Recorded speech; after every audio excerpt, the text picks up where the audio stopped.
mag pesa matina ni mwandu mang'ato osekano nyabedo yuto mari mar ohala mitimo pile ka pile osara mari mabende ikano kata kacha kikawe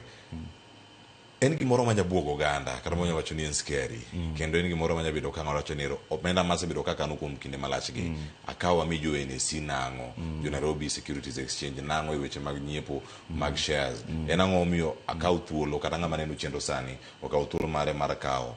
kungo mare mokano mar mondo mi oket kacha kaka weche gi mag shares. Erokamano.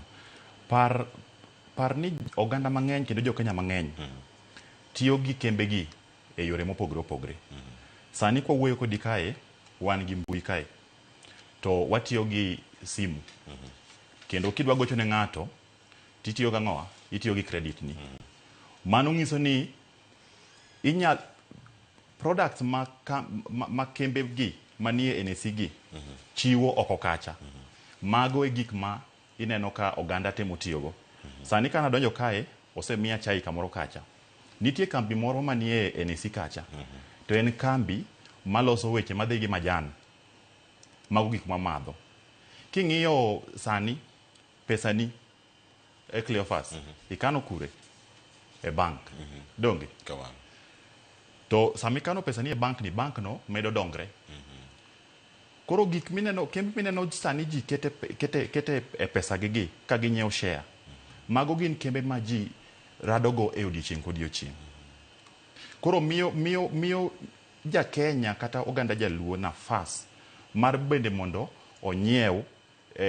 share mar kambino to ma miye yot ma ka kambi otimo maber nikech okeno kacha to bende otiyo gi kambini otiyo gi products me kambini sama kambi medo dongo ng'iso ni kata embe share ne timbre idho malo. Koro mokwongo ichako gi gik ma in ge odi kacha to sama kambino medo dongre in be share ni mani keto kacha timbre nade medo di malo. Koro nyaki kungi chak gi gigi watiyogo pile to kwatiyo gigi pile ang'o ma miyo kwa nyal bende keto pesa wa e kembe gi mondo pesa onyuolre sama wamiyo gi pesa to kambi bende shares bende nyuolre. Koro mane kaka bende onego beni wachako. Namba 2 e gima nyak wang'e ni ati chiro mar NSC en chiro moriti